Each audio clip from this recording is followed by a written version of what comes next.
En Aragón Radio, Al margen de Fermat, con Sixto Martínez y Diego Recaj.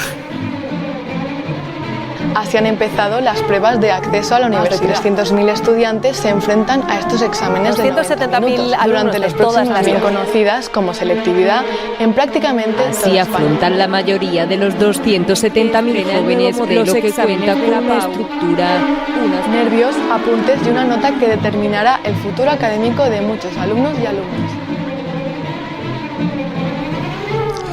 Ha llegado el momento que todos los estudiantes llevan esperando o temiendo durante todo el año. Estos días 2, 3 y 4 de junio tienen lugar las pruebas de acceso a la universidad aquí en Aragón. En estas pruebas, los estudiantes deberán demostrar competencia a lo largo de gran parte de las materias vistas en estos 2 últimos años de bachillerato. Y entre todas estas materias, una de las más temidas sin duda son las matemáticas, en parte porque se trata de una de las asignaturas quizás más prácticas, en el sentido de que no solo es saber, conocer, memorizar, sino que también se tiene que ocurrir cosas, hay que pensar un poquito. Y más aún ahora, con nuevos modelos de la PAU que fomentan las destrezas competenciales y no solamente lo puramente mecánico. Al final, en este examen nos jugamos mucho, ya que representa al guardia que permite o no entrar en el barco de la titulación que escojamos. Y esto suscita aún más tensión, ya que estos barcos tienen aforo limitado. Sin duda, este no es un examen cualquiera, y todo aquello que lo rodea despierta interés. Y para comprender, analizar y hablar sobre todo esto de la mejor manera posible, hoy contamos en esta mesa con 2 grandes invitados. Chelo Ferreira es profesora del Departamento de Matemática Aplicada de la Universidad de Zaragoza y durante varios años, en concreto durante de 2021 a 2024, ella fue armonizadora de esas pruebas de acceso a la universidad. Bienvenida, Chelo. Cuéntanos un poquito qué es eso de ser armonizadora. Hola, bueno, muchas gracias. Estoy encantada de estar aquí. A ver, ser armonizadora es básicamente, el resumen es poner el examen de BAU y ahora de la PAU. El armonizador, por tanto, tiene una responsabilidad muy grande porque pone el examen que corresponde a la Comunidad Autónoma de Aragón. En mi caso fue durante ese tiempo. Esto conlleva tener relación, por supuesto, con todos los profesores de secundaria, de bachillerato sobre todo. Uh-huh. Preparar, organizar, poner los criterios, negociar, porque también hay una negociación con los profesores de bachillerato, de segundo de bachillerato, pues a lo mejor hay contenidos que sí que deberían de ponerse y como se amplían otros contenidos pues se quitan, en fin, en definitiva todo es eso. Mucha faena. Pero bueno, antes de seguir, no quiero dejar pasar un segundo más sin hacer mención a que Chelo, como profesora de la universidad, fue una de las grandes responsables de que Sixto y yo y otros compañeros empezásemos a hacer divulgación en matemáticas, así que quién sabe si sin ella igual tú y yo no estaríamos hoy aquí. Yo así que agradecemos mucho a Chelo. A mi izquierda se encuentra Cristian Martín, es profesor de matemáticas en secundaria y bachillerato y también es profesor asociado en el área de didáctica de las matemáticas de la Universidad de Zaragoza. Bienvenido, Cristian. Buenos días, muchas gracias a todos por haberme acogido y haber pensado en mí para aportar alguna cosa en este programa. Encantado de que estés aquí. Y vamos allá, ¿no, Sixto? Efectivamente, es que tenemos un equipazo con el que vamos a intentar arrojar luz en todos aquellos aspectos, no solo sobre la PAU, sino sobre todo lo que lo rodea. Y es que bienvenidos al programa donde os contamos todo lo que queda por examinar. Bienvenidos al margen de Fermat.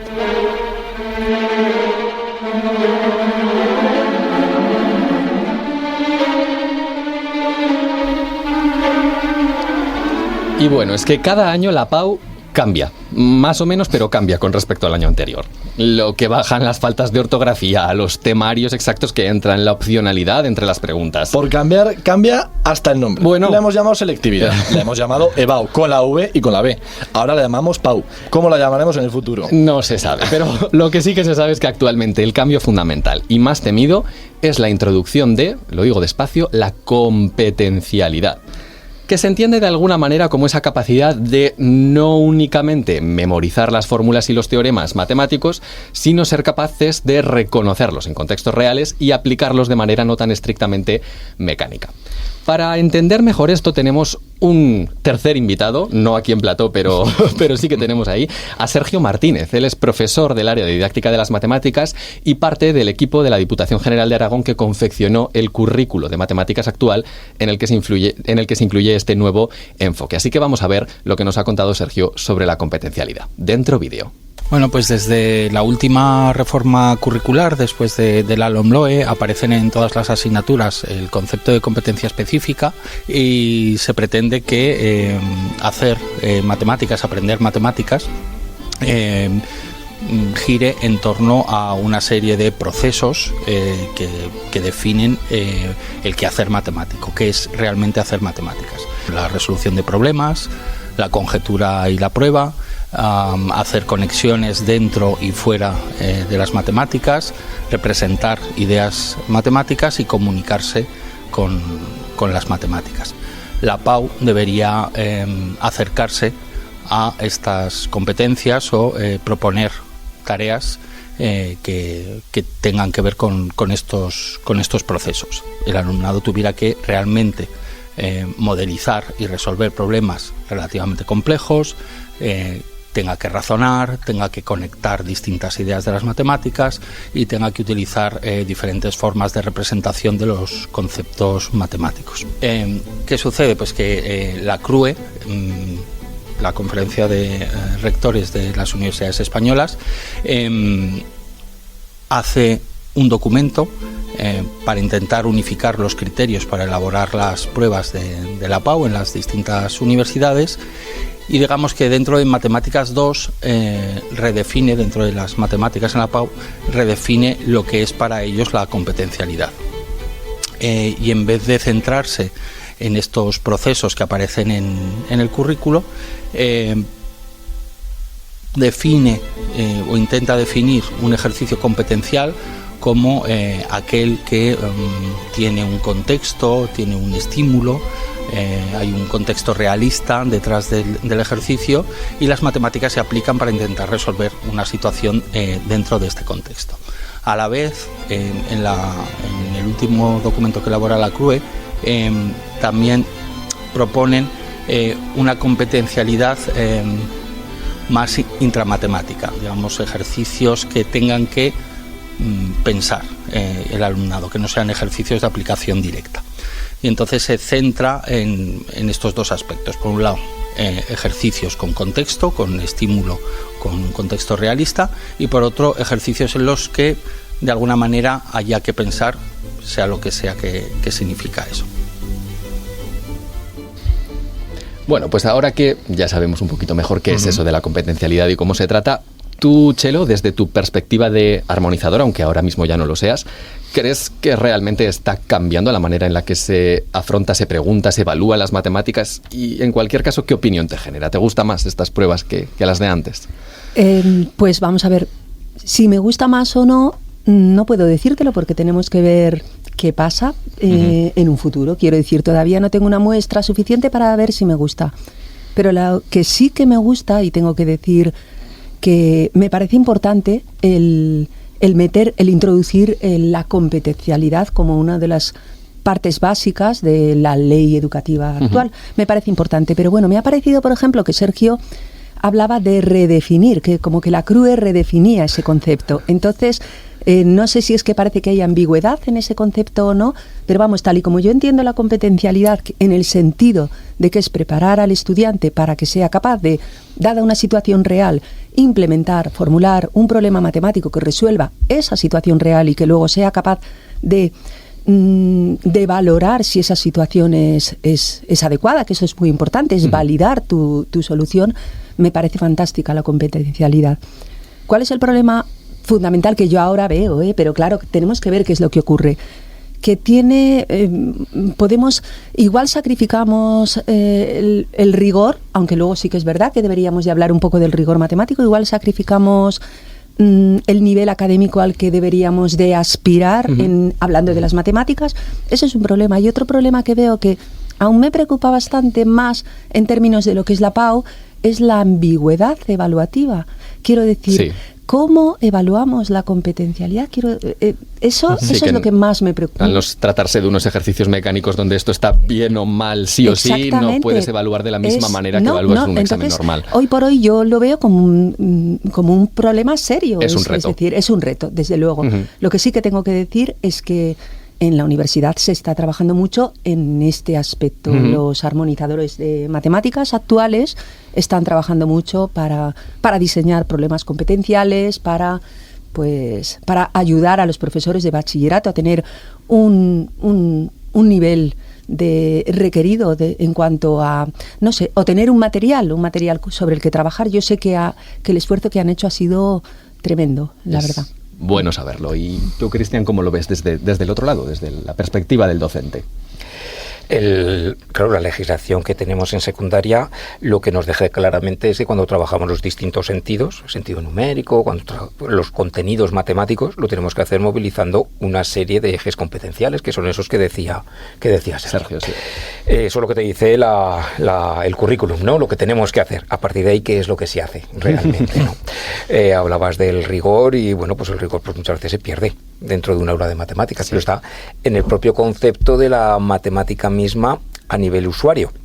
Esa educación secundaria obligatoria, pues todas las matemáticas que necesita un ciudadano cualquiera y una ciudadana para poder ejercer su ciudadanía. Pero claro, ahí lo que se plantea es, yo quiero resultados que me permitan resolver problemas. Es decir, yo quiero la regla de 3. Yo quiero la regla de 3 y no me interesa saber la regla de 3 porque me funciona, qué hay de proporcionalidad, qué matemáticas hay, sino yo quiero saber aplicarla para después llevarla. Eso es un error, porque eso no son matemáticas. Entonces, en eso, a partir de ahí, se pervierte esa idea de matemáticas. Pero está presente en nuestras aulas y está presente en la EBAU. Y a mí la EBAU muchas veces, la EBAU, la PAU, etcétera. Como se llame. Si no lo llamo selectividad, ni bien ni mal. Pero está también ahí presente. A mí me recuerda mucho a esas pruebas iniciales de principio de curso que tú preguntas los contenidos y entonces vienen a segundo, pues venga, ejercicios de fracciones y venga a hacer ahí fracciones. Porque muchas veces lo que se evalúa son, ¿sabéis lo que tenéis que saber para después en primer año ya poder empezar con este grado? Pero seguimos sin trabajar matemáticas ahí, ¿eh? Ahí lo que estamos haciendo es reproducir, poner, etcétera, ¿no? Entonces, ese pensar que ha salido unas cuantas veces. Pero claro, si no trabajamos la rigurosidad, vamos a exigir la rigurosidad. Hablemos de rigurosidad. Es que justo es lo que iba a decir, que aunque haya pasado un poquito más desapercibido, el rigor matemático va a empezar también a medirse algo en la selectividad, por supuesto, a un nivel razonable. Sí. Y es que hay que justificar, pues cuando dividimos algo que podía ser por cero, si verdaderamente lo podemos dividir, o saber utilizar bien esos símbolos, no poner igual todo el rato uniendo cualquier cosa, o flechitas ahí sin ningún tipo de criterio, y sobre todo pues también distinguir bien entre esos objetos, que una cosa es una función, otra cosa es una constante, otra cosa es una variable. En mi opinión, a mí esto también me parece importantísimo, justo por lo que estabais diciendo, porque si no nos perdemos ahí en hacer cosas bajo una falsa competencialidad y al final terminaremos haciendo cualquier cosa. Pero también hay que decir algo, y es que desde la perspectiva de un docente, es que os están pidiendo mucho. O sea, tú esto, Cristian, ¿cómo lo ves? O sea, es pedirle quizás ya demasiado a los chavales competencialidad, también rigor. ¿Qué efectos crees? ¿Por dónde crees que nos va a llevar esto? Es que creo que hay que pedírselo y habría que exigírselo. Pero no lo hacemos. Entonces, una cosa es lo que deberíamos hacer, por lo que decíamos antes, ¿no? Si yo hay mucha gente que lo que quiere son resultados, pues yo al final me amoldo a los resultados. Y entonces te enseño los resultados, etcétera. Cualquier rigor, cualquier comunicación matemática, eso requiere tiempo. Y esa es una espada de Damocles que tenemos sobre la cabeza todos los docentes, tanto de secundaria como de universidad, de todos los sitios, el tiempo. Y sobre todo en segundo de bachillerato. Sí, es que ahí es un curso malísimo. Tienes que dar lo que tienes que dar y en el tiempo Y a segundo de bachillerato llegan sin haber trabajado el rigor y sin haber trabajado la argumentación. Que sí que lo que tendríamos que haber hecho, porque la ley nos dice que lo tenemos que hacer, pero llegan de esa forma. Entonces, en segundo de bachillerato, en el momento que dices que el límite cuando x tiende a infinito de un polinomio, quédate con el término de mayor grado, los de ciencias sociales, respiran. Ya está, no me cuentes más, yo quito todo el polinomio, me quedo con el término a los de matemáticas, a los de ciencias, se les demuestra. No, pues lo divides, ese se te va. Pero los de ciencias sociales, no me cuentes más que no quiero saber. Dame reglas que pueda meter en el examen. Claro, la argumentación básica de unir los rangos de las matrices de coeficientes y matriz ampliada con el número de soluciones, que es una argumentación básica, pues cuesta muchísimo que lo entiendan. Entonces, muchísimo significa 15-20 minutos de clase. Sí, que eso es media clase. Eso es mucho. Claro, es media clase entre que se sientan, entre 5 minutos al final, entre tal es media clase. ¿Le dedicamos media clase a que entiendan eso? O mira, aquí está la tabla, si el rango es mayor tiene esta solución, si no tal, pues tiendes al final a hacerlo. Sobre todo porque vienes de una tradición de no hacerlo. Entonces, realmente no trabajamos la rigurosidad, no trabajamos la comunicación, y si no la trabajamos la podemos exigir. Claro, pues, es que no, tampoco es justo. Claro, eso es lo que habrá que aclarar. Si cambia la PAU, pues entonces se exige esa rigurosidad, habrá que cambiarlo, por cascada, habrá que cambiarlo, pero no habrá que cambiarlo en el bachillerato. Tendrán que venir acostumbrados a ir pensando un poco y ir argumentando, entonces tendrá que ser también el... Es que si no los dejas vendidos, claro, es decir, no lo han visto nunca y justo en el último momento hay que cambiarlo. Claro, no se puede hacer. Bueno, pues estas son un poco las ideas, ¿no? Pero al fin y al cabo son ideas. Luego todo esto hay que concretarlo en un examen de hora y media, y poner ese examen no es, desde luego, tarea fácil. Aquí hay distintos temas a tratar, distintas cosas que traen locos a los estudiantes. Pero si precisamente son cosas que traen locos a los estudiantes, no os las vamos a contar nosotros. Nos las van a contar precisamente pues, los estudiantes. Dentro vídeo. A mí del examen de la PAU principalmente me preocupa pues no entender bien el problema o copiar mal los datos, porque ya si no lo entiendes o copias mal los datos pues ya lo tienes todo mal. Pues a mí lo que más me preocupa es no saber empezar a hacer el ejercicio, o sea, tener el conocimiento de cómo hacerlo, pero quizá no saber cómo discriminar los datos que son importantes de los que no, y saber integrarlos todos para poder hacer el ejercicio. Las fórmulas, si no te acuerdas de alguna fórmula porque llevas mucho rato estudiando y tal, y el estrés. Pues. O equivocarme en un signo o los datos ponerlos mal y que se me fastidie el ejercicio. Que me salgan resultados así raros, que no sepa si puede estar bien o si está mal, que sea así como muy largo con muchos decimales. A mí lo que más me preocupa a la hora de hacer la PAU es el tiempo. El que no salga del todo bien un ejercicio o quedarme atascado o no saber cómo hacerlo y al final tener que correr y que me salga peor por eso. Bueno, pues es que son las cosas evidentes, ¿no? A ver, un primer tema que tenía que salir, porque ya ha salido, es que a los estudiantes les gusta y esperan que siempre salgan resultados exactos, bonitos. A nosotros también nos gusta. Aquí no. Pero en matemáticas a menudo eso no ocurre y es necesario también saber trabajar con fracciones, raíces, expresiones un poco más raras. Igual que se pide, por ejemplo, que un estudiante ya de segundo de bachillerato sea capaz de escribir con tiempos verbales y vocabulario más complejo que en primaria. Claro. Tampoco, sin embargo, podemos centrar la dificultad del examen en eso, en hacer cuentas con resultados raros, con resultados complejos. ¿Cómo se encuentra un equilibrio a la hora de desarrollar la prueba? ¿Se tiene en cuenta eso, Chelo? Sí, se tiene en cuenta todo. ¿Cómo se encuentra el equilibrio? Es que es muy difícil. Es muy difícil porque yo escucho a todos estos chicos y chicos, perdón, que hablo en genérico masculino, entonces me refiero a chicos y a chicas. Entonces, pues bueno, me preocupa que dicen, no sé cómo empezar el ejercicio, eso es lo que más me preocupa. Eso es, por ejemplo, o no sé cómo discriminar lo importante de no lo importante. Es interesante que digan eso. Otro dice, me preocupa el tiempo. Y otra dice, me preocupan los resultados raros. Pues a la hora de poner un ejercicio es muy importante pensar en todas esas cosas a la vez. Entonces, yo por lo menos personalmente sí que me centraba más en formular el ejercicio, en hacer el desarrollo y me preocupaba menos en el resultado final, sí que tengo que decirlo. ¿Qué ha pasado? Que también me criticaron que algunos resultados finales no eran, entre comillas, bonitos, porque en matemáticas a mí todo me parece bonito. Raíz de 3 partido por 2 es igual de bonito que 3 partido por 2, ¿o no? Pero sí que comprendo esa ansiedad de me sale un resultado raro. Es que eso no debería de ocurrir, es lo que dice Cristian. Tienen que venir ya a segundo de bachillerato sabiendo que, de hecho, la competencialidad también es eso. Vamos a ver en la vida real cuando salen resultados bonitos. Nunca. Entre comillas, entendiendo por bonito eso. En la vida no estamos hablando de problemas reales. No queremos implementar situaciones reales. Pues las situaciones reales nos llevan a resultados raros. Números reales, efectivamente. No nos llevan a números enteros, que es lo que... incluso números racionales, no, números reales, ahí está. Ahí por eso se llaman números reales, ¿no?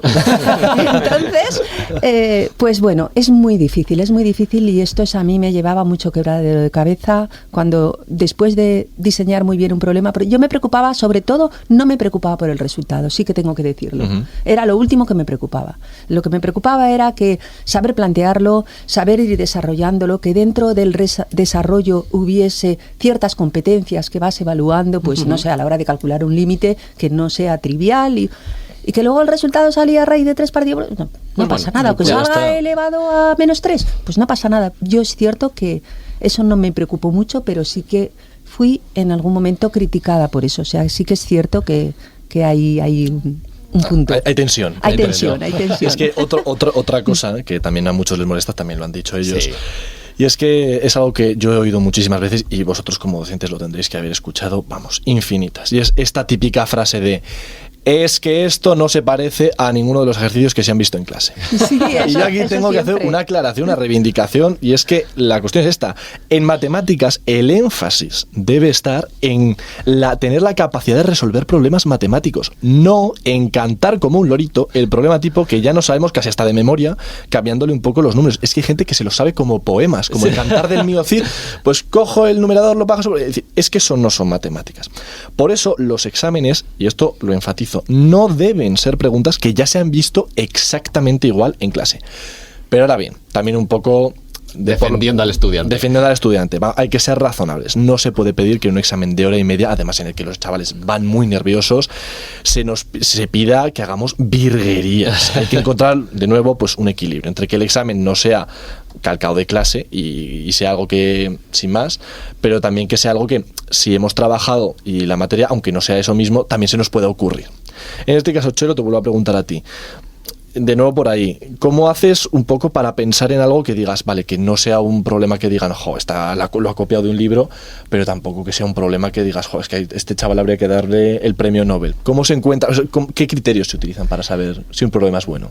Pues ahí lo mismo, Sixto, es un poco la experiencia realmente, pero...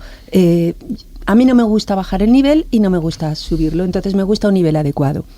Tú lo pones con esa intención siempre, con un nivel adecuado.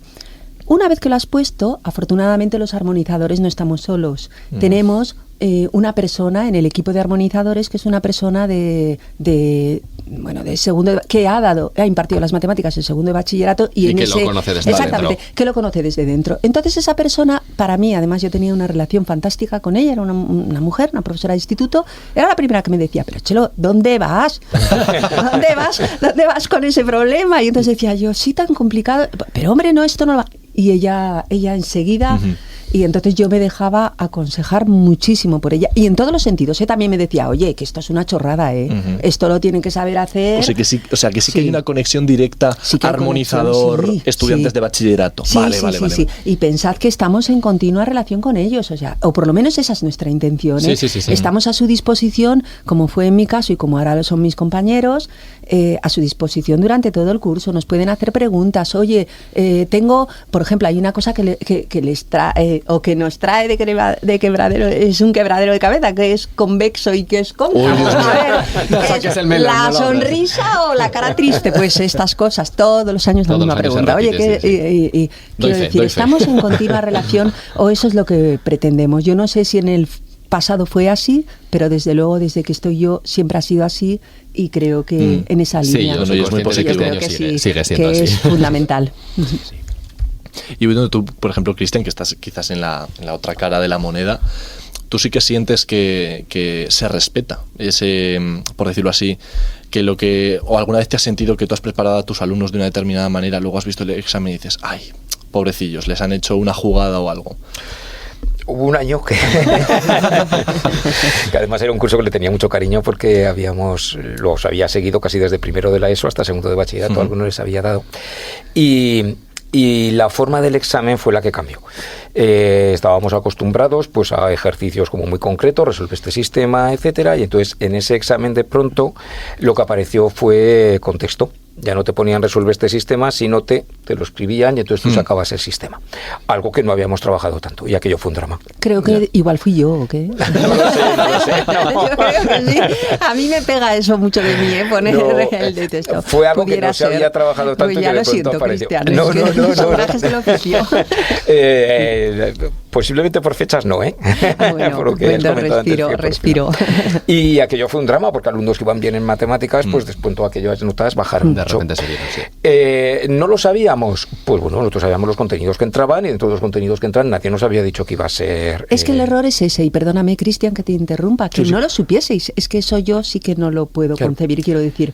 Tiene que haber una comunicación importantísima, y el profesor de segundo de bachillerato tiene que tener muy claro a principio de curso cómo va a ser, qué tipología del examen, y si durante el curso hay algún cambio, son los armonizadores quienes tienen la responsabilidad de comunicárselo a todo el elenco, a todo el profesorado. Y esa comunicación existe, porque a lo largo del año al menos tienes 2 reuniones donde te marcan muy claramente qué entra, qué no entra. A lo de ciencias sociales, el ejemplo del límite que decía antes, de decir, no vamos a exigir que se demuestre, se puede aplicar, tal.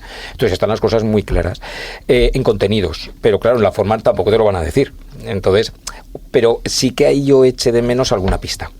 Bueno, pues tener en cuenta que vamos a intentar que sea un poco más competencial, con lo que se entendía en ese momento como competencial, que no es exactamente, pero sí que ahí sí que eché de menos alguna pista. Pero bueno, yo creo que la comunicación sí que marca, incluso hasta el punto de que la primera reunión, que suele ser octubre-noviembre, pues tú ya tienes claro qué es lo que tienes que dar, ya le pones tiempo, ya le pones tal, es decir, que tú haces lo que te mandan desde el otro sitio al final. Y bueno, lo han nombrado los estudiantes, lo hemos nombrado nosotros, que también una de las faenas que tiene este examen de la PAU es que dura 1:30. Y algo que asusta a veces a los estudiantes, pues ya lo habéis visto, es no tener tiempo para terminarlo, explicarse correctamente. Y también entendemos que no es sencillo diseñar un examen en el que se pregunte todo de lo que hay que preguntar y que a la vez sea factible hacerlo en un tiempo concreto, puesto que hay que medir además que no es lo mismo lo que nos va a costar hacerlo a nosotros, los que planteamos el examen, que lo que les va a costar hacerlo a ellos. ¿Cómo se hace para tener una medida objetiva de lo que va a durar el examen? Habrá que tener en cuenta, pues yo qué sé, más allá de las operaciones, la comprensión, la reflexión, ese tiempo extra para, me he equivocado, voy a tener que reintentar algo. ¿Cómo se mide eso, Chelo? Pues otra vez a lo mismo. Al final eres como un analista, porque yo también pensaba, por ejemplo, mi forma de pensar, que en una primera aproximación, si el problema es mecánico, por ejemplo, pues yo digo, bueno, pues algo puramente mecánico, lo que a mí me cuesta X tiempo, pues a lo mejor a los estudiantes les puede costar 2X, si es puramente mecánico. Si hay algo un poquito más analista, a lo mejor ya un cálculo matricial y todo eso, decía, multiplicaba por 3. Si hay algo un poco más profundo de reflexión, multiplicaba por 4. Un poco así trabajaba, pero en una primera aproximación y promediando un poco todo lo que he dicho, suelo multiplicar por 3. Y al final vuelvo otra vez. La persona de segundo de bachillerato que está en el equipo de armonizadores es la que me decía, corto, largo. Vale. Y, bueno, como conclusión, siempre son largos. Siempre. Yo solo estoy empezando a experimentar. Siempre son largos. Siempre falta tiempo. Bueno, pues para cerrar un poquito esta primera parte del programa y en relación con estos nuevos modelos de PAU de los que hemos estado hablando, recordar a nuestros oyentes que desde Matemañicos hace ya un tiempo que nosotros lanzamos la resolución completa y detallada de ese nuevo modelo de PAU que desde la universidad se había propuesto, que la pueden encontrar en nuestra página web y también pueden acceder a ella a través de nuestras redes sociales. Queda poquito para el examen, pero yo que sé, igual están aún a tiempo de echarle esas últimas noches. Va muy bien. Y es que efectivamente ahora los estudiantes están en esos últimos repasos, maratónicos de casi todo el día estudiando, ultimando esos últimos detalles de un proceso que, sin embargo, no debemos olvidar, comienza mucho antes. En Aragón Radio, Al Margen de Fermat.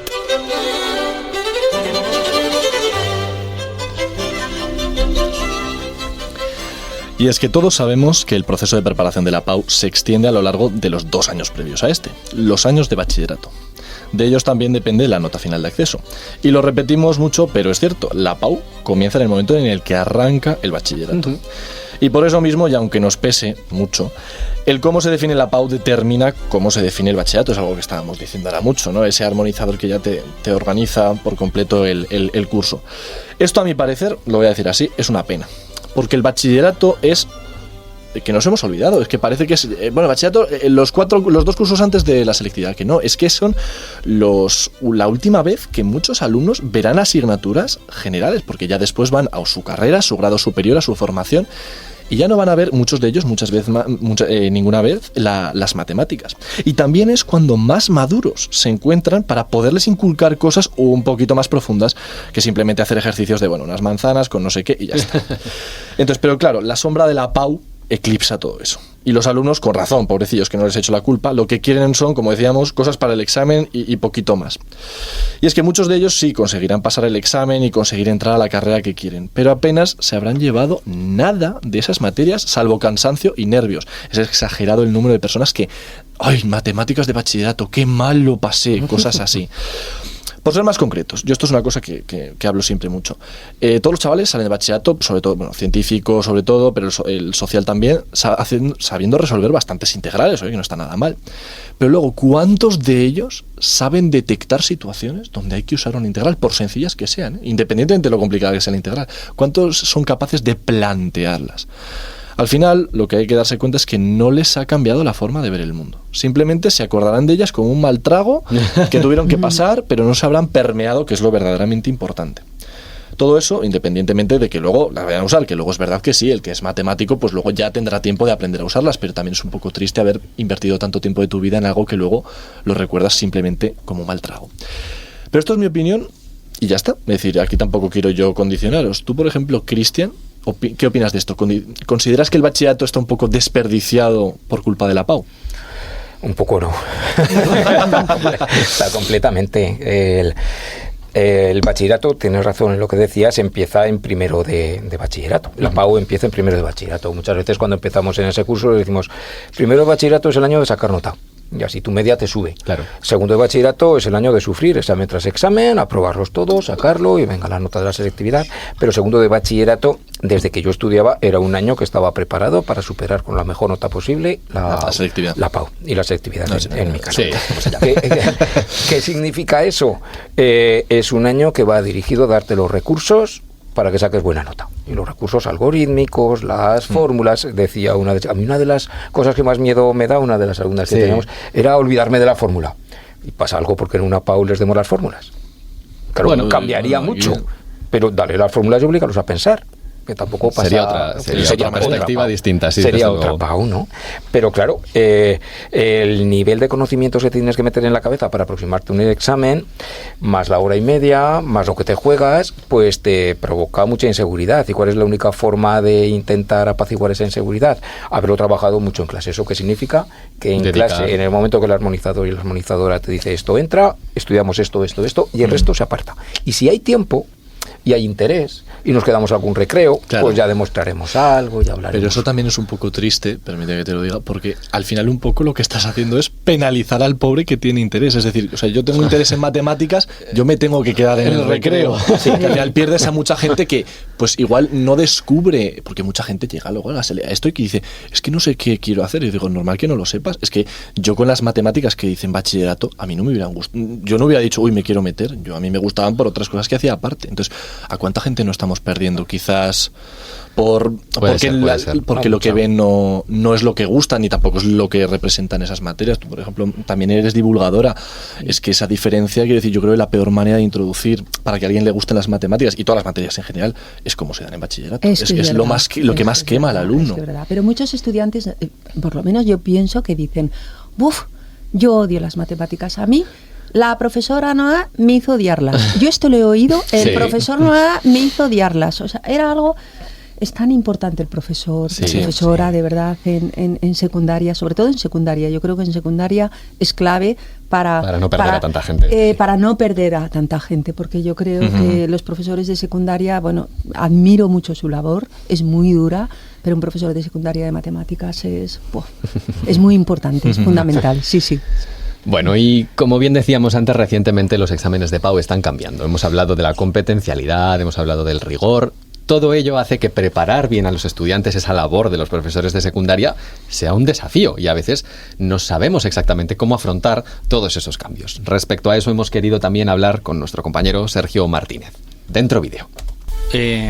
Intentar hacer cambios en la PAU, sean del sentido que sean, siempre pues es complicado porque hay muchas inercias que intentar cambiarlas pues vas a encontrar oposición tanto dentro del alumnado como dentro del profesorado como de las propias universidades. Nadie quiere de repente en un distrito único que el alumnado de una cierta universidad tenga unas puntuaciones muy por debajo o algo por debajo que el alumnado de otras universidades. Y al intentar introducir problemas competenciales, simplemente problemas que se salgan del estereotipo, que no sean tan previsibles, y por lo tanto va a haber una mayor variabilidad en las notas, porque ante un problema poco previsible va a haber alumnado que lo va a hacer mejor y alumnado que lo va a hacer peor, y eso va a introducir variabilidad en la nota. Va a haber muchas resistencias. Por un lado, el profesorado no quiere, digamos, salir mal en la foto y que su alumnado sea el que saca peores resultados. Por supuesto, el alumnado quiere siempre las mejores notas posibles para acceder a las carreras que tienen una nota de corte alta. Las familias, por supuesto, pero como he dicho, las propias universidades van a ser reticentes a que haya una variabilidad alta en algunos de los exámenes. Y yo creo que es lo que está pasando dentro de las matemáticas, y en concreto de las matemáticas 2, que es una de las asignaturas que más se ha atrevido a acercarse hacia un modelo competencial y un poquito menos previsible. Bueno, pues yo creo que yo estoy muy de acuerdo con casi todo lo que ha dicho Sergio. Sí. Y bueno, queremos conocer también la opinión de nuestros invitados al respecto. Tú, Cristian, como profe en el aula, ¿cómo se afrontan todos estos cambios? Pues es como todo, como se puede. no como te gustaría. Claro, es que segundo de bachillerato es ese año tan fundamental. Esos cambios se pueden ir afrontando y les podemos ir trabajando de otra forma, movilizando las competencias, sabiendo lo que es un problema de matemáticas, que no es resolver x² más 5 más 2, sino que es otra cosa, a partir de primaria y a partir de la ESO.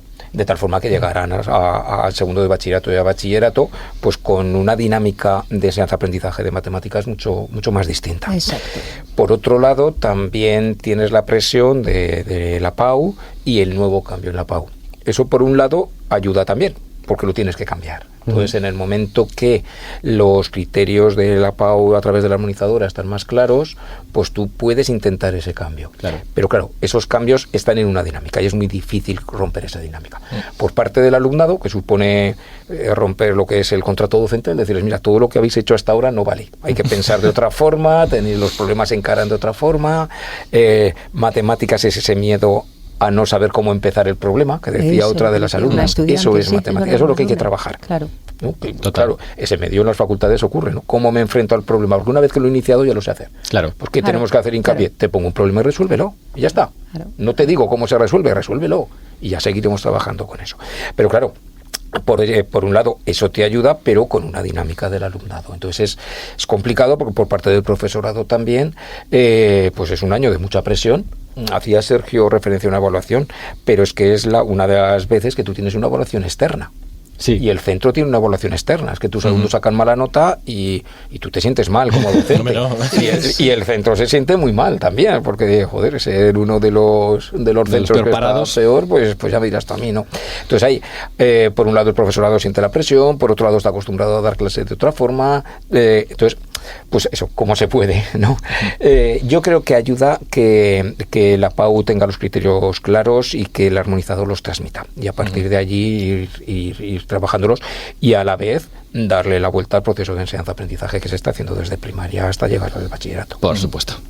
Y yo aquí quiero hacer también una pequeña, antes de nada, reivindicación, igual rompiendo esa ley que tenemos aquí en matemáticos, que nunca nos metemos en política. Yo voy a hacer una pequeña incursión, y es que una cosa que ha dicho, que tiene toda la razón del mundo, es que si cada comunidad autónoma monta la selectividad independientemente, lo que hemos conseguido es una guerra fría entre comunidades autónomas. ¿Quién es el primero, lo que decía él, que se lanza a la competencialidad? Y es que eso a mí me parece que lo que está haciendo es perjudicar a la calidad de la educación, porque claro, ¿cómo vamos a mejorar la educación si esa mejora, cualquier cambio supone un poquito de inestabilidad? Eso es inherente a cualquier cambio. Claro, es que nadie quiere ser el primero, todo el mundo quiere ser el último, ¿no? Cuando ya todas las comunidades autónomas lo hayan probado, les hayan salido las cosas mal, ahora vamos nosotros. Y nosotros hayamos estado sacando siempre las mismas notas, ahí ya cuando esté todo claro, todos queremos entrar. Y eso yo creo que es una de las evidencias de que, en mi opinión, tendría que haber una selectividad para todos, que no, yo entiendo que hay unos problemas que no me voy a meter, pero no tiene ningún tipo de sentido porque lo que conseguimos es esto, que al final estamos en una especie de dilema del prisionero dentro de España donde nadie quiere empezar. A mí eso, en fin, me revuelve un poquito la tripa. Yo también estoy de acuerdo contigo, ¿eh? Es que tienes toda la razón. Vamos a ver, si desde el punto de vista de cuando tú accedes a una universidad española, a cualquier universidad pública española, tienes que competir con todos los estudiantes que quieran acceder a esa universidad, con todas las notas de todas las comunidades autónomas, entonces, ¿qué me estás contando? Si unos vienen evaluados en esta comunidad autónoma, a lo mejor es que puede haber unas diferencias, unos agravios comparativos entre comunidades autónomas. A mí eso me parece sangrante. O sea, que no me parece bien. En nuestro mundo, que las matemáticas y las matemáticas y las físicas, estos doble grados donde te lo juegas a una décima, que es que no es una cosa está muy alta. Claro, yo estoy de acuerdo en lo que acabas de decir, pero efectivamente es un tema que no sé cómo se abordaría esto, Cristian. Es muy delicado. Es muy delicado. La pena es que ahí no entramos nosotros, entra otro grupo, es la política, y ahí ya es que daos cuenta que ni siquiera coincidimos en los contenidos en comunidades autónomas. Es que es espinoso, sí. Porque yo no tengo tan claro que sea bueno una sola selectividad. Claro. Primero porque las competencias también son autonómicas y dentro de los programas un tanto por cien los hace la autonomía. Luego, por lo tanto, nosotros no tenemos los mismos contenidos que pueda tener Castilla o que pueda tener Madrid. Con lo cual tendríamos que ir a una serie de contenidos que fuesen comunes. Claro. Pero no tengo tan claro que sirviera una sola selectividad para todos los lugares. No, pero sí que tendrás claro que para acceder a cualquier universidad española, si todos vienen con una única evaluación, eso único tiene que ser igual para todos. Tiene que ser único de verdad. Tiene que ser cuanto más objetivo mejor. Exactamente, tiene que ser cuanto más objetivo mejor. Eso es lo que yo pienso. Pues me voy a permitir cerrar un poquito la política, porque si no nos empezaremos a apropiar de otros programas de esta misma casa. Quiero volver un poquito hacia esa Pau más matemática, y es que muchas veces lo que nos encontramos cuando los estudiantes, pues eso, que les decimos, bueno, ¿y la selectividad a ti qué te parece? Las matemáticas, ¿qué te parecen? Y cuando hace unos episodios salimos a la calle, nos encontramos con que lo que ellos nos pedían era más aplicación, más contextualidad, justamente. Pues que no nos pusiesen cosas que al final en la vida cotidiana, cuando seamos más mayores, no vayamos a utilizar. No sé, es que sea todo como más que se pueda aplicar a la vida real. Que en los problemas pongan ejemplos que a nosotros nos parezcan interesantes. Creo que sí, a la vez que estudian matemáticas los chicos, se les explica la aplicación práctica que tiene, sería fantástico, todos cogeríamos las matemáticas con muchas más ganas. Pero cuidado, porque a su vez, cuando se intenta hacer justo eso y crear problemas y actividades más contextualizadas, muchos se muestran contrarios y dicen que prefieren ejercicios más mecánicos donde se encuentran un poquito más cómodos. Esto es, de nuevo, lo que nos han dicho algunos estudiantes. Dentro vídeo. Yo prefiero los problemas competenciales, porque las matemáticas siempre se dan de una manera muy abstracta, muy desvinculada de la realidad, y es un descanso poder tenerlas aplicadas a algo que puedes conocer. Yo creo que los problemas competenciales al principio pueden asustar porque es mucha letra, pero luego en realidad no son tan difíciles como parecen.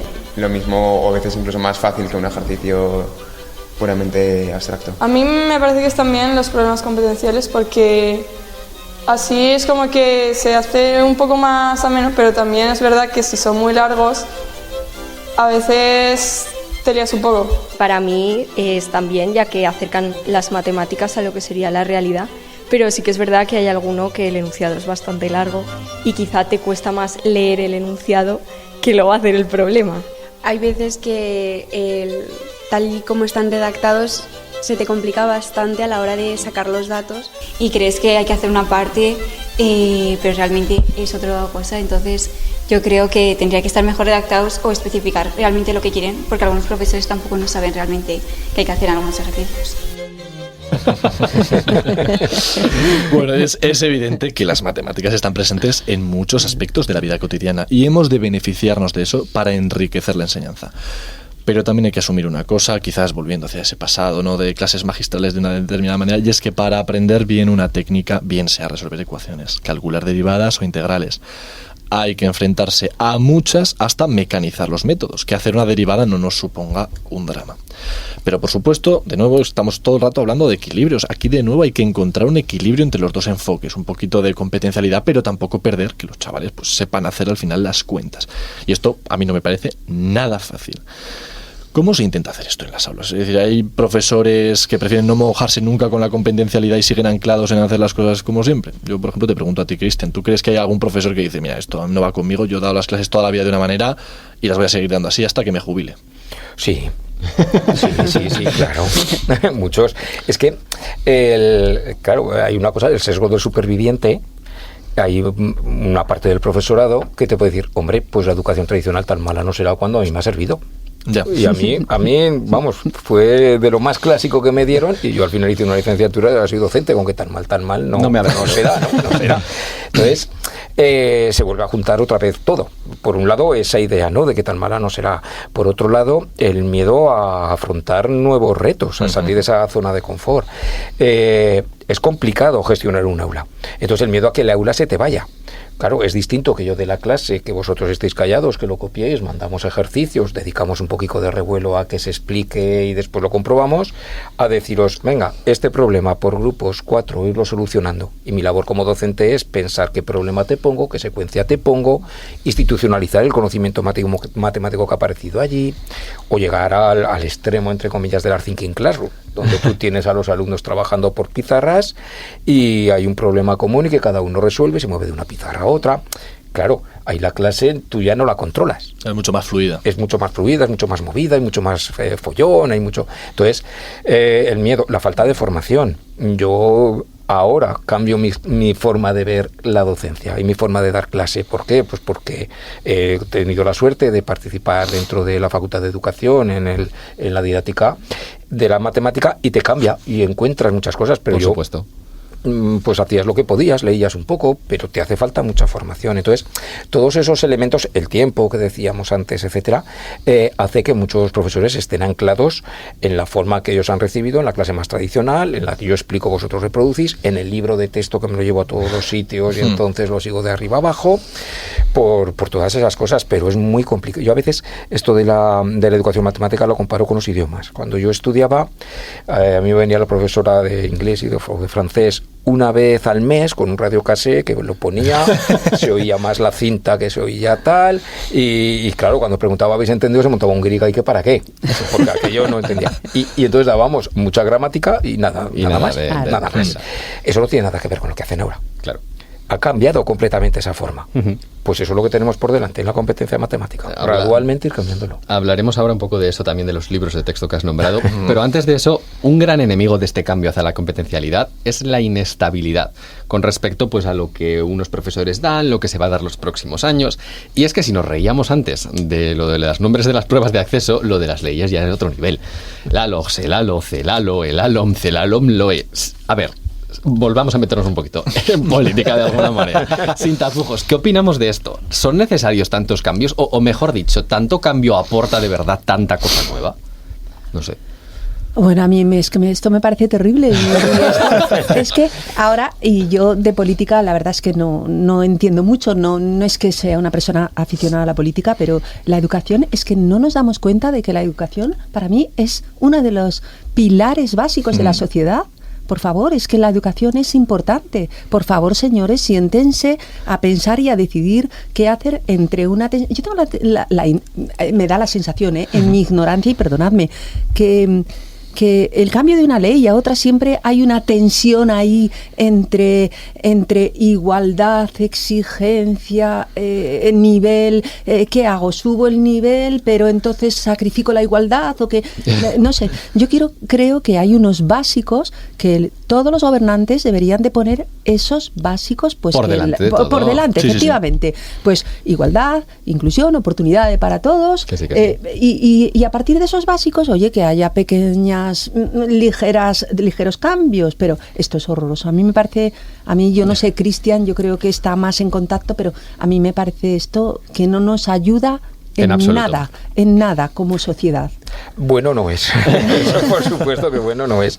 Lo que pasa es que con cuál te quedas. Claro, o sea, claro. Yo creo que sí que entra dentro de la batalla política. Lo que pasa es que dentro de la batalla política en su más amplio sentido. Esto no se puede decidir en unos despachos medio grises de un ministerio. Esto tiene que ser política de participación ciudadana y encabezada en concreto por los docentes, no, por la comunidad educativa, salía ahora, por la comunidad educativa, donde en un proceso que sea dilatado, que sea de reflexión, que sea de implementación de pruebas, que sea debatido, pues al final se pongan de acuerdo y que lo eleven ya a quien esté en el gobierno para trabajarlo. Pero si no, seguirá siendo juego de el gobierno que entra, que apuesta por un modelo más o menos público, menos no sé qué, y apoya al otro. Y entonces el siguiente, pues claro, recordar en la última legislación cuando apareció que desaparecía la regla de 3, aquello parecía que era el fin del mundo. Vamos, se puso Twitter que para qué, y no digo nada del socioafectivo, que aquello también, pues claro, hay modelos educativos que son antagónicos. Mientras lo dejemos a la lucha partidista, pues tendremos cambios de legislación pues cada X tiempo. Entonces, o empezamos a debatirlo como ciudadanía y la comunidad educativa, etcétera, a partir de ahí lo intentamos subir, pues o cambiará. De todas formas, dicho esto, tampoco me parece la excusa para que no cambie nada. No. Porque, claro, cuando tú te vas a un libro de texto, me parece que lo hablábamos antes, yo los días como hoy me dedico a rastrear libros de matemáticas, que no significa buscarlos, sino que me voy al rastro a ver qué hay de libros de matemáticas. Y te compras un libro de 1892 y te explica el producto de fracciones como en el 2027. Entonces, claro, que haya tanto cambio legislativo que al final, oye, voy a seguir dando la clase como siempre porque me vuelven loco, que se habrá competencias, que se no sé qué, eso no puede servir de excusa para cogerme el libro de hace 2 siglos y seguir dando la clase igual. Y es que de estos cambios, justo es que te iba a llevar por ahí, de estos cambios, los todavía más frecuentes cambios en temario y variaciones de mil maneras, hay quienes hacen negocio, las editoriales. Un libro de matemáticas de primero o segundo de bachillerato nuevo, que luego hay de segunda mano y cosas así, cuesta entre 38 y 50 euros. Y esto es un negocio enorme porque los chavales están obligados a comprarlos, no es como una novela. Sin embargo, lo que cabe preguntarse, que es lo que decías tú, Cristian, es ¿realmente estamos pagando algo que merece tanto dinero? Y no es que no sea cuestión de invertir en nuestra educación en libros, que yo estoy completamente a favor que si hay que invertir en algo es en educación. Pero se está haciendo de la mejor manera posible y de una manera eficiente, optimizando los recursos de los ciudadanos. Por ejemplo, yo voy a poner mi caso. Mi hermana tiene 7 años menos que yo. Es decir, y sin embargo, es que no va a poder utilizar mis mismos libros que utilicé yo. ¿Qué ha cambiado en las matemáticas en los últimos 7 años para que no valga ya un libro? Y es que, ojo, los contenidos porque yo he mirado ese libro, yo los he mirado y es que siguen siendo lo que decías, muy similares, a excepción de que cada día hay más dibujitos en los libros, que también entiendo que las imprentas ahora es más fácil dibujar, pero es que son dibujitos insulsos. Pues ahora, lo que antes era, yo tengo 3 manzanas y las reparto entre mis 3 hijos. Antes salían 3 manzanas mal dibujadas y ahora es una manzana en 3 dimensiones con un paisaje de fondo, pero eso de que no, o sea, que siguen siendo 3 manzanas que no hace falta más cosas. Ahora bien, dibujos como gráficas o diagramas un poco más complicados, se sigue viendo más o menos lo mismo. Y aquí quiero hacer una comparación porque a veces no salimos de algo porque tampoco, como esa caverna de Platón, ¿no? Porque no sabemos que hay nada afuera. Después. Yo quiero hablar de que hace un tiempo me tuve que mirar un libro de teoría de grafos porque, pues bueno, me dedico a ello y demás. Y vi que la referencia canónica, es decir, como el libro principal de teoría de grafos, que es el de Reinhard Diestel, bueno, no nos vamos a meter, última edición del 2024, o sea, un libro muy actual, quiero decir, porque los libros de matemáticas no sacan uno cada año. Bueno, pues ese libro, en la página del autor, costaba 15 euros. El PDF, que luego si lo quieres imprimir, habría que pagar las páginas, 25. Es que no es mucho más. El libro de Deep Learning de Goodfellow, que para aquellos que no lo sepan, Deep Learning es todo esto que está detrás de ChatGPT, reconocimiento de imágenes, coches que van solos. Es decir, o sea, una tecnología tan demandada, ese libro es gratuito. O sea, se busca, es decir, no está en PDF, pero vamos, que está en una página web. Entonces, mi pregunta es que, o sea, yo no digo que todos los libros tengan que ser gratis, ni mucho menos, porque también es justo que un autor que ha metido mucho esfuerzo cobre en algo.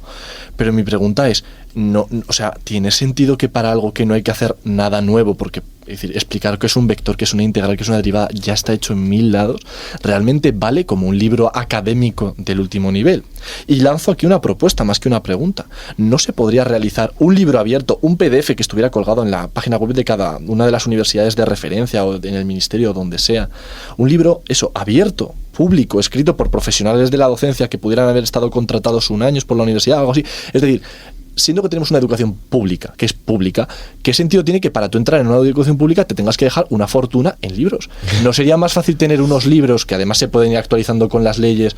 Hay una página, clicas, te bajas un PDF. ¿Qué sentido tiene que luego haya 35 variantes de los libros? Que luego habrá centros que quieran elegir un libro de una determinada editorial, hagan lo que quieran. Pero que exista una alternativa que sea coherente con esa idea de lo público. Vosotros que estáis mucho más vinculados que yo con esa educación pública, es decir, ¿qué pensáis de esto? ¿Estáis de acuerdo conmigo? Estoy completamente de acuerdo contigo. A mí me parece una barbaridad. O sea, me parece demencial, por decir algo demencial, me parece demencial, y además que supone un problema muy grande en muchas familias. De repente tener ahora lo que tú dices, tu hermana ya no puede utilizar los libros que tú utilizaste. Ya me dirás tú cuánto han cambiado los espacios vectoriales. Es que es algo... Efectivamente, nada. Entonces, y sí, ideas como la que tú acabas de decir, si esto me parece bien, hacer algún lugar de material común. En este sentido, por lo menos los armonizadores, mis compañeros que llevan la asignatura de matemáticas, sí que han compartido un drive donde ahí han dejado un montón de material, de problemas competenciales, un poco por ayudar, pues algo así, efectivamente, algo un poquito más apoyado institucionalmente para que no sea algo que al final haces tú por amor al arte, sino que digas, mira, vamos a meter algo de dinero, por favor, que tampoco es tan caro tener pagados a 5, 6, 7 personas que construyan un libro que ya dure infinitamente, por decirlo así, o que se vaya actualizando, pero pequeñas actualizaciones. Estoy de acuerdo, pero la verdad es que no sé dónde está, o sí que sé dónde está el problema, pero no quiero saber, no se me ocurre cuál es la solución. No sé si hay solución. Tampoco hay problemas que son irresolubles. No, claro, es que cuando estamos hablando de editoriales estamos hablando de un negocio muy potente. Entonces no estamos hablando de la banca, pero estamos hablando por cierto, para cerrar el tema de la política, no sé si lo estamos haciendo muy bien. Pero bueno, eso que no estamos hablando de un negocio que además es un negocio que históricamente también se demuestra que tiene implicación incluso en los planes de estudios. Cuando van a hacer un plan de estudio, la editorial interviene, cuando tendría que ser al revés. ¿Qué tiene que decir la editorial? La editorial escribirá lo que le tendrían que decir de la academia. Claro, ¿no? Claro. Y lo malo es que tu hermana posiblemente sí que puede utilizar el libro, porque cuando compare los dos libros, los problemas serán los mismos. Le echarán la bronca si no se lo compra. Le dirán, tú con esto no puedes venir, tienes que comprarlo. Y dices, porque hemos mandado el ejercicio de la página 27 del ejercicio 2 y no me coincide. Y no coincide. Y entonces, ¿pero qué ha hecho la editorial? Pues más color, otro formato, otra no sé qué. Es, no sé el adjetivo, pero que cuando salen las competencias, los libros que digan, venga, pues ahora vamos a trabajar por competencias, y que cojan el mismo libro antes de las competencias y simplemente lo distribuyan de otra forma, pues eso no es trabajar por competencias, pero marca la educación que se da en el aula. Porque de pronto el libro se convierte en el currículum que muchos docentes siguen. Efectivamente. Porque me cojo el libro y doy esto. Entonces, claro. ¿Y eso tiene alguna coherencia matemática? El mínimo trabajo de investigación que se pueda realizar. ¿Tú vas solamente a una fuente? Te miras 3, 4 cosas. No, claro, por supuesto. Claro, pues lo análogo en educación y en un aula de matemáticas ya tienes una sola fuente, que es un libro, o tienes varias cosas. Entonces, no tiene mucho sentido el trabajar con un libro de texto, con un solo libro de texto, y la posible solución sería en la dinámica que ha comentado Sisto. Porque una comunidad autónoma no puede tener un grupo de personas que les pague para estar elaborando materiales diversos y que vaya investigando en matemáticas. Y yo solamente una pequeña anotación, porque habrá algunos que digan, no, pero es que yo tengo una plataforma, no voy a entrar, en la cual yo tengo una suite informática y todo, estoy digitalizando la educación, soy lo más moderno de este país, y yo digo que eso es una de las mayores mentiras que hay, lo siento mucho, mentira, es que lo digo así, es decir, porque yo conozco estas suites, no voy a entrar, que me voy a meter en un lío, y es que, lo digo de verdad, yo cuando llegué a la universidad me empezaron a utilizar, Jupyter, Python, todas estas cosas, que sí, que son herramientas más avanzadas, pero yo me encontré que estas herramientas son 50.000 veces más potentes que esas suites que montan de mala manera, y además son abiertas, que es que Python, el lenguaje de programación más popular del mundo, es una cosa gratuita, que te vas a la página de Python, download, y tienes una cosa con la que puedes hacer estadística avanzadísima y demás, y que luego hay herramientas mucho más adaptadas a la docencia, que tampoco pretendo yo aquí que la gente se ponga a programar como profesionales. Y luego está, páginas muy sencillas como GeoGebra, que la podemos usar todos gratuitamente, que es muy sencillo, de verdad. Entonces, ¿por qué no preparamos? Bueno, es que es la misma pregunta un poco. Es decir, ¿vosotros veríais factible? ¿Creéis que hay gente preparada quizás para coger esos digamos, esas herramientas informáticas quizá un poquito avanzadas y preparar esos recursos sencillitos. O sea, ¿creéis que eso se podría hacer? O sea, ¿sentís que hay gente en vuestros grupos de trabajo que estaría preparada para hacer eso? Por supuesto que sí, ¿verdad, Cristian? Sí, de hecho, en GeoGebra tienes, hay unas Mates GG, que son recursos para la ESO y para bachillerato, hechos por profesores y que al ser código libre tú vas colgando allí. Y tienes muchísimos y muy buenos. Sí. Pues es que con eso yo creo que queda bastante evidencia que aquí si no se hacen las cosas es porque hay gente que no quiere que se hagan y que te pinta como es que hacerlo esto tú por tu cuenta es muy difícil. Pero la verdad es que esto no es así. Las matemáticas como nunca te las habían contado.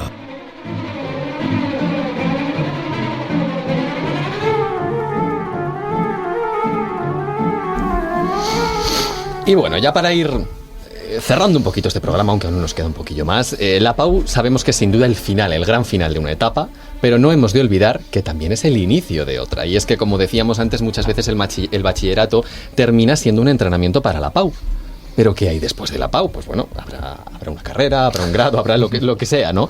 Es decir, cuando ya hemos superado cómo empezamos la universidad o lo que sea que venga después.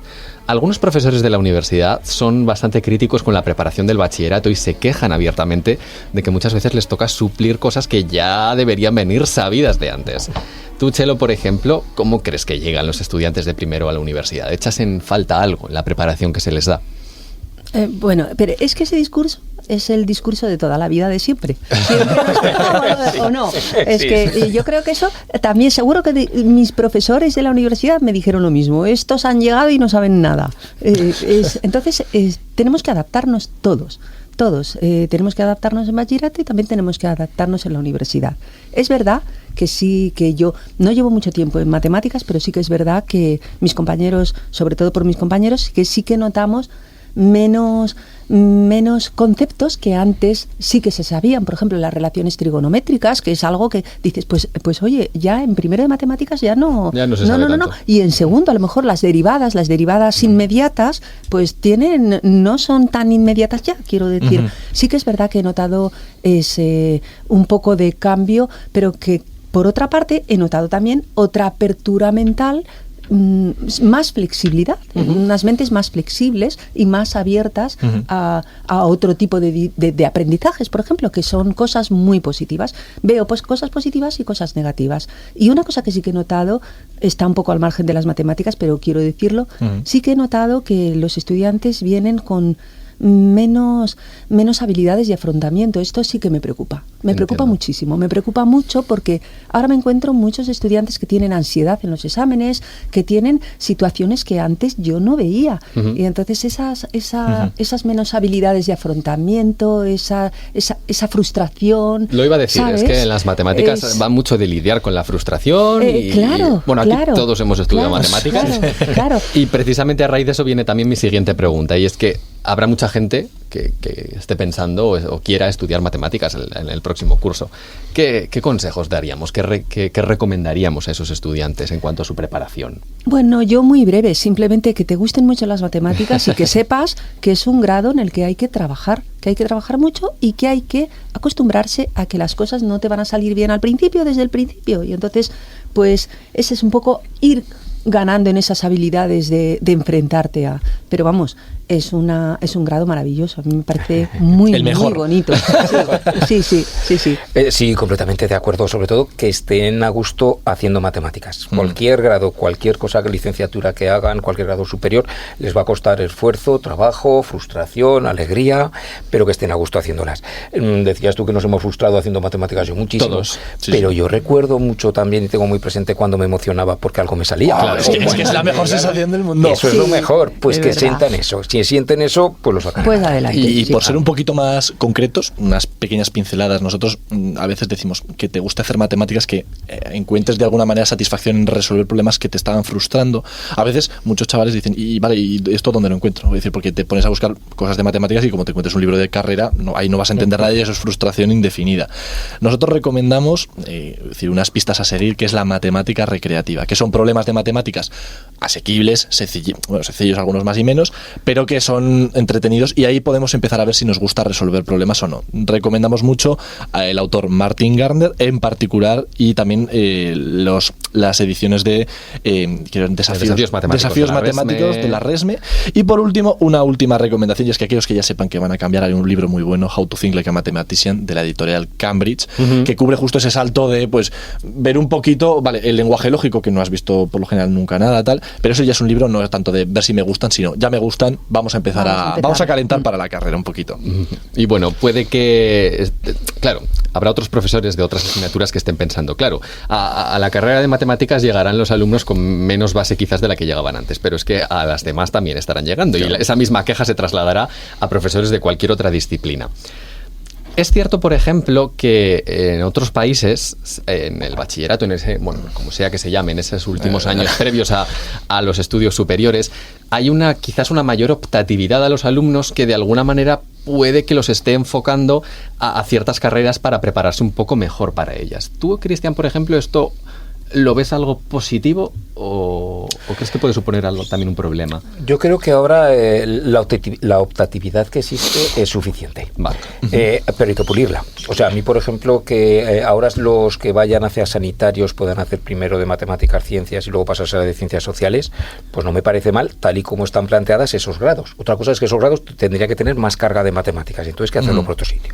Pero también, por ejemplo, me parece, a lo mejor porque lo vivo un poco más de cerca, que para entrar al grado de magisterio tendrías que cursar algunas matemáticas, porque es algo que va a ser de tu vida. Ahora, en estos momentos tenemos 3 tipos de bachilleratos. Matemáticas, 3 tipos de matemáticas. Matemáticas, que serían las de ciencias, matemáticas aplicadas a las ciencias sociales y matemáticas generales, que son otras matemáticas, pero que no se han implementado, porque no se han implementado por recursos. Entonces, creo que ahora optatividad hay bastante, pero que hay que explorarla y hay que sacarla y hay que meterle allí recursos para que aquello salga. Hombre, y un poco ya más allá incluso de la optatividad durante el bachillerato. Una noticia que suele saber mucho después de la Olimpiada de Matemáticas es que entrevistan al ganador, que es un portento de las matemáticas y has ganado la Olimpiada. Y esto, una de las dudas que tienen es que pues no saben si van a poder entrar en la carrera de matemáticas, ya que aunque han demostrado increíbles aptitudes en esa, otras asignaturas como historia, lengua y demás, quizás no se les dan tan bien. En este caso, también es verdad, yo querría apuntar que las matemáticas no están presentes en el bachillerato de humanidades. Es decir, entonces, mi pregunta es, ¿hasta qué punto el bachillerato científico-tecnológico no merece también una examinación que, no digo elimine, pero sí deje un poquito más de lado otras materias que no sean tan relevantes? Yo simplemente hay una frase de Albert Einstein que me encanta, sobre todo me gustaba cuando estaba a punto de hacer la selectividad, y a mí no me gustaba historia, que yo me repetía mucho, que era la de: si juzgas a un pez por su capacidad para subir un árbol, pensará toda su vida que es un inútil. En este caso, que no dejes estudiar a un chaval que ha ganado la Olimpiada de Matemáticas, un Matemáticas y Física, a mí me parece desperdiciar un talento, porque luego las notas realmente están diluidas, y quizás un chaval que ha sacado un 14, que es un meritazo, que no lo quiero decir, pero quizás ese chaval se le da más o menos bien hacer exámenes de tal, pero no ha demostrado semejante talento como el que ha ganado una Olimpiada de Matemáticas. Entonces, por supuesto hay que encontrar un equilibrio, tampoco puede ser que haya privilegiados que no sepan escribir ni hablar, pero bueno, como saben hacer matemáticas. ¿Cuál es tu opinión en este caso, Chelo? O sea, ¿cómo hacemos para, igual, si demostramos talento, hacer un poquito de bypass y que puedan pasar, pero tampoco pasarnos y crear seres completamente incultos y que solo sepan de una cosa y no sepan pensar más allá? Pues es que es muy difícil, tengo que reflexionar sobre ello, porque a veces digo, ¿y hacer una prueba más adecuada para cada grado? Pero ¿cómo se puede hacer eso? ¿Cómo lo materializas? ¿Cómo lo materializas? Pero efectivamente es que estoy de acuerdo contigo, pero yo creo que es muy importante también saber de lengua, y creo que es muy, por ejemplo, muy importante que los que van por letras puras, no sé cómo se llama, humanidades, tengan matemáticas, por ejemplo. Yo las pondría, de verdad, y entonces pues no puedo responderte claramente. No, claro, es que entiendo que me sabe mal, claro, a mí también me sabe mal, porque digo, este estudiante merece poder entrar en FISMAT, por ejemplo, que quiere entrar en FISMAT y veo que no puede, bueno, pero tiene que saber que al final podrá. Eso también es lo que tengo que deciros. Eso también es Hablaremos de eso ahora. Pero para cerrar un poquito primero este tema, hemos dado aquí quizás nuestras opiniones, también queremos conocer igual que antes las opiniones de los estudiantes. Así que, dentro vídeo. Quizá tendrían que tener más importancia, si voy a entrar en una carrera científica, pues un poco más de peso esas asignaturas científicas, que por ejemplo pues historia de la filosofía, que se te puede hacer interesante, pero quizá si yo quiero entrar en biología no me va a aportar mucho. Yo creo que deberían ponderar menos asignaturas de letras, porque la PAU al final la puedes entender como una criba para determinar qué alumnos tienen prioridad a la hora de entrar a una carrera.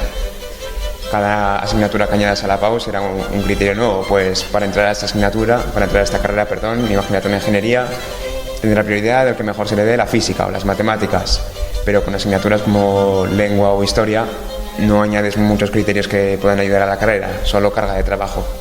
Entonces yo los quitaría, reduciría su peso. O sea, sí, yo haría como una asignatura global para dar conocimientos básicos de letras, pues de historia, de filosofía, que quizá no te ocupe tanto tiempo a la hora de estudiar, pero sí que los de ciencias podamos tener una base de letras que también es importante. Bueno, ahí queda esa opinión de los estudiantes y como independientemente de lo que pensemos hoy aquí, las normas por ahora son las que son. Vamos a dar también algunos consejos, decías, Chelo, para aquellos que lamentablemente no consigan entrar a la carrera que desean, en particular esos dobles grados tan competitivos, ¿no?, que tienen carreras tan altas y que exigen que seamos prácticamente perfectos en la PAU. Si fueses un alumno que no ha podido entrar a matemáticas, a mates con informática, a mates con física, ¿qué alternativas les damos?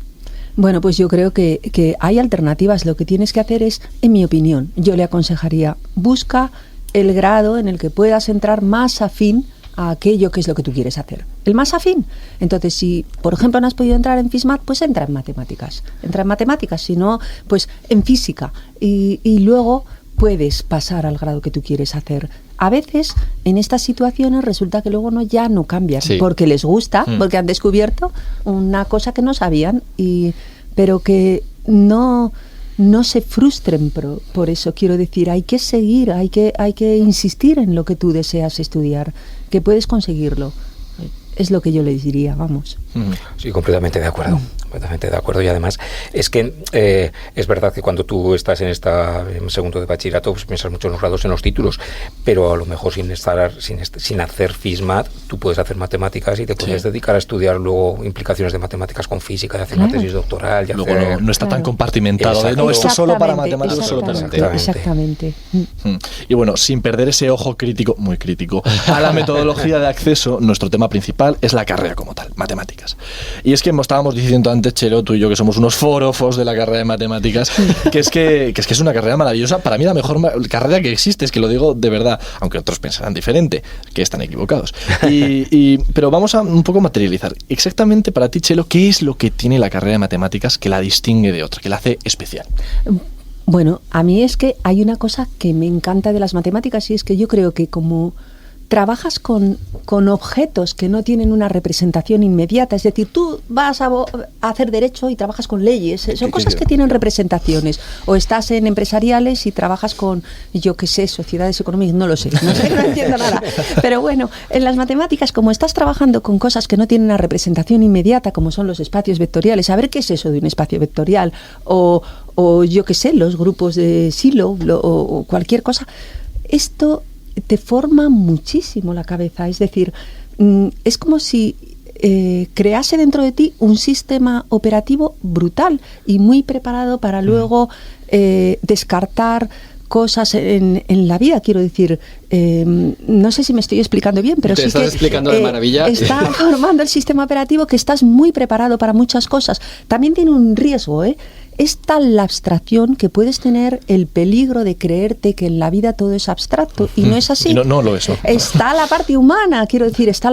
me explico, hay que tener cuidado porque esos, cuando te vas un poco para allá, que digo yo, que no es todo, pero sí, a mí las matemáticas me parecen, mi abuelo me enseñó matemáticas y me decía, si te formas en matemáticas, te formas brutalmente para casi todo, para la vida, sí. Tú, por ejemplo, Cristian. Sí, no, es que me lo ha quitado de la boca. Creo que todos los matemáticos estamos de acuerdo. Esa estructura mental que te da y que te lleva a afrontar cosas de la vida desde un punto de vista matemático también. A mí es que me parecen, yo lo digo lo tuyo, pero de una manera más vulgar, a mí es que me parecen muy cómodas. Yo ahora que estoy teniendo que hacer cosas reales, del mundo real, cuando de repente ves que dices, esto no encaja, esto no funciona como yo quería, qué rollo. Yo en matemáticas, si era un grupo así, me da dimensión infinita, y eso que no lo sé, pero funciona y ya está. Y yo estoy muy contento. Pero bueno, también hay que hablar no solo de lo bueno buenos, sino también de las cosas malas, o que parece que son malas, que tienen los estudiantes antes de entrar. El primero no es una cosa muy matemática, el miedo que se tiene, pero es muy importante porque hay gente que llega a descartar la carrera por esto. Somos todos en matemáticas unos raros que no sabemos hacer otra cosa que sea hablar de matemáticas y no tenemos vida más allá. Y aquí no os quiero meter a ninguno de los dos en ningún brete, así que voy a responder yo directamente. Y es que, a ver, raros hay. A ver, raros hay. Es decir, el que diga que no, miente. O es un raro y no lo quiere decir.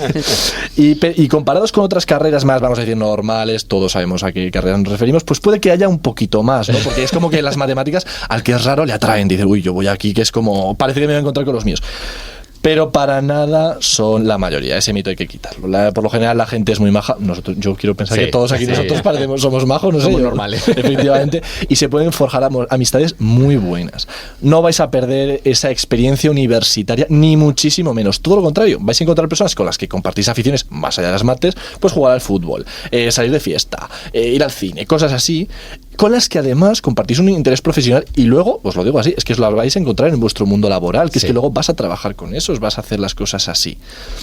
Otro de los miedos, por cambiar un poco de ese tema, es que la carrera sea muy difícil. En plan, todos sabemos que las matemáticas son una carrera muy complicada y es cierto, fácil no es. Yo lo cuento siempre mucho, que a mí sobre todo me costó mucho empezar porque te enfrentas a unas matemáticas muy distintas a las que estás acostumbrado y a esa frustración de, ostras, esto lo tengo que hacer por mí mismo y nadie me dice exactamente cómo hacerlo.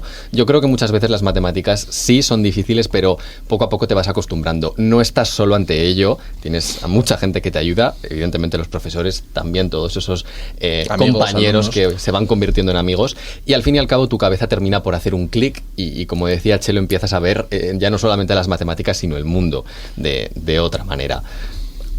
No sé si tenéis algo más que aportar en este sentido. Sí, o sea, yo sobre todo digo que eso, que las matemáticas hay veces que la gente las intenta tachar de clasistas, de no, solo puedes, si tienes un coeficiente intelectual, yo ya dejo de escuchar. O sea, por supuesto, no te metas por decir, mira, como es una carrera difícil, yo me meto porque es difícil. No, es decir, te tienen que gustar y es una manera de trabajar, eso muy de saber soportar la frustración y demás. Pero de verdad que es una carrera que si tienes las ganas te la vas a poder sacar y se puede hacer. Y ya por último vamos a hacer una pregunta, quizás ya saliéndonos incluso de esa carrera, de ese mundo académico, y es ¿y qué ocurre después? ¿De qué trabaja un matemático? Que hay gente que todavía no lo sabe. Y bueno, aquí tenemos gente, yo es que soy el único que todavía no trabaja de aquí, así que bueno, os pregunto a los demás de qué se trabaja y también un poquito de dónde viene este boom de las matemáticas, porque antes matemáticas era una carrera, se entraba siempre, no había ningún problema, y ahora de repente es de las más competitivas, casi alguna vez como acercándose a esa legendaria medicina o cosas así. ¿Qué ha pasado? Pues hombre, yo creo que el boom viene, en mi opinión, de todo lo que rodea la ciencia de datos. Yo creo que el boom viene de ahí. Quiero decir que los matemáticos bien formados en ciencia de datos, pues sí que son un elemento que va a tener trabajo casi seguro, quiero decir, seguro, me parece a mí, seguro. Y es que además es un profesional luego muy valorado, el matemático es un profesional muy valorado. Y entonces aquí es donde uno frivoliza y dice, lo que ha pasado en el grado, ahora ya puede hacer cualquier cosa, pero un poco sí que es cierto, es un muy buen profesional. Entonces yo creo que el boom viene de allí, de la ciencia de datos. Es mi opinión, me parece. Y también eso de esa forma que te cambia la cabeza, ¿no? Cuando estás estudiando y esa forma de enfrentarte a los problemas. Sí, parece que hay paro cero hasta tal punto que, claro, yo también lo entiendo, ¿eh? En la docencia empezamos a tener un problema. Os los están robando un poco. Totalmente. Un poco, no del todo. Pero yo admiro a la gente joven que se dedica a la docencia porque... Pero es que además es un problema muy grave. Eso es grave, claro que es muy grave. Porque ahora hay en muchos centros donde el que imparte las matemáticas no es un... No es matemático. Y con todo el respeto... Sin ellos. Pienso que esto es un problema grave. Es un problema grave porque grave. No tiene la perspectiva. Es una matemática utilitaria para resolver problemas, pero no tiene la parte de abajo. Pero yo también lo entiendo, que alguien recién licenciado llega a una empresa o le contrata y te va a pagar lo mismo que a lo mejor estás cobrando en docencia y te evitas todo el lío de las oposiciones de la plaza de récords de no sé cuántas, pues me voy hacia el otro lado, ¿no? Entonces eso hay que darle una vuelta en todas las facultades, socialmente, etcétera. Y sin dejar de reivindicar la docencia de las matemáticas, que es una profesión preciosa también. Preciosa. Y que a todo aquel que le pueda interesar. Te emocionas como cuando te salía el problema. Sí. Bueno, un poquito si nuestros oyentes quieren ampliar más sobre esto, nosotros desde Matemañicos hemos estado siempre desde hace ya unos años muy enfocados a crear orientación de calidad para la gente preuniversitaria, y llevamos años haciendo una charla de orientación en institutos que creemos que puede servir mucho a los estudiantes. Y hace unas pocas semanitas que esa charla está también colgada en nuestro canal de YouTube para que aquellos que no tengan la oportunidad de verla en el instituto o en la facultad o donde sea puedan acceder a ella e informarse un poquito más sobre todo esto. Y además, Sixto y yo estuvimos en un podcast que se llama ¿Qué carrera la mía?, en el que hablan de muchas titulaciones y de muchos estudios superiores, y estuvimos contando nuestra experiencia en matemáticas, lo que es trabajar después dentro de esto. Y por cierto, queremos felicitar a Jorge Martín y al equipo de ¿Qué carrera la mía?, que recibieron el premio a Mejor Podcast de Aragón Influye. Y eso, pues felicidades. Y por supuesto que nuestro capítulo está ahí, el de las matemáticas, disponible también para y que muchos otros para comparar efectivamente. Así que yo creo que con esto lo tenemos todo. Hemos hablado un montón, lo hemos disfrutado y allá vamos a cerrar este programa. Al margen de Fermat, en Aragón Radio Podcast.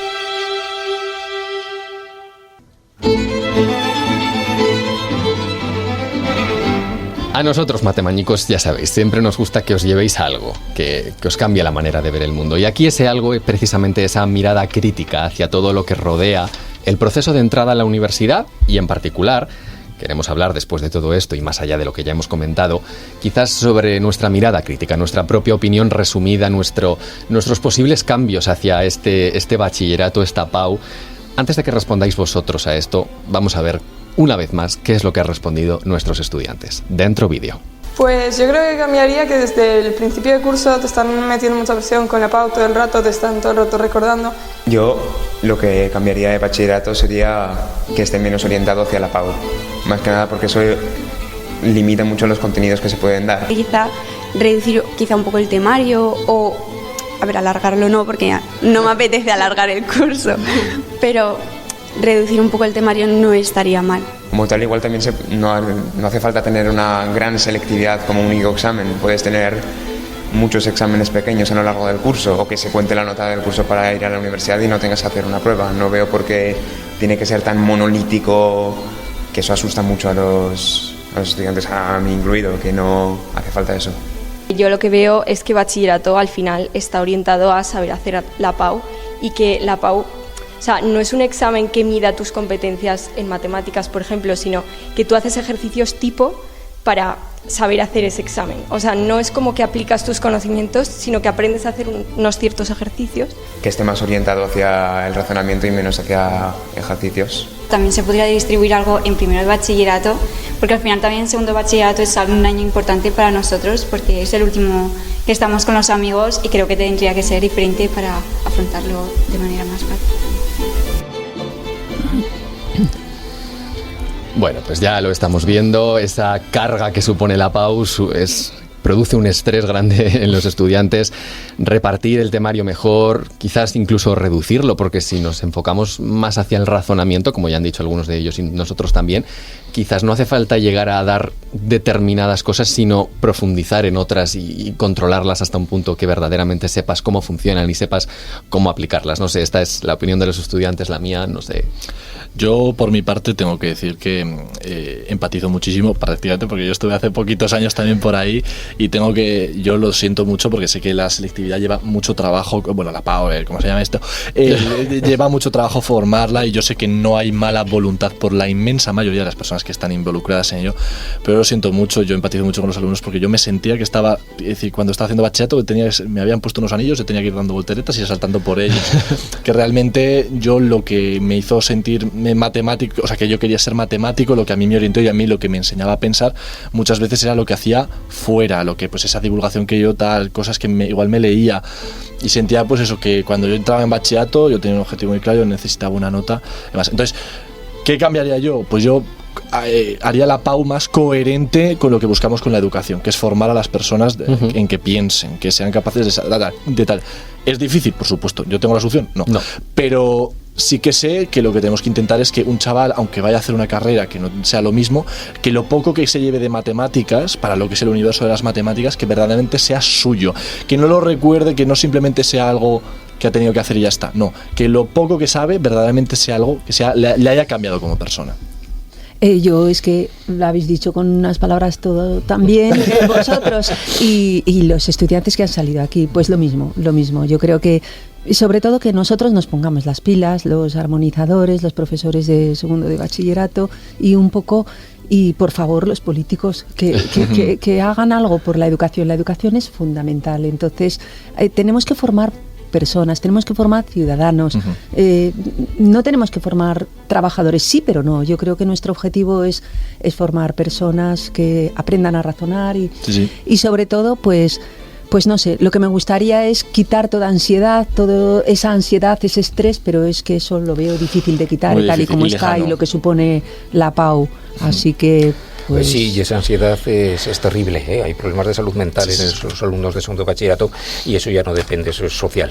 Y lo que habéis dicho, que lo habéis dicho todo muy bien, estoy completamente de acuerdo. Solo desearles mucha suerte, ¿verdad, Cristian? Y agradecerles todo el trabajo que están haciendo. Eso sí. Yo, por supuesto, antes de cerrar el programa, un saludito a mis alumnos que se preparan para la PAU y que la van a tener estos próximos días. Mucha suerte para ellos y para todos los que la tengan. Yo estoy muy contento con cómo ha quedado este programa. Muchísimas gracias a Chelo, muchísimas gracias a Cristian. A vosotros. Gracias por vuestras opiniones, por vuestras reflexiones y nosotros nos veremos aquí en el próximo programa Al Margen de Fermat.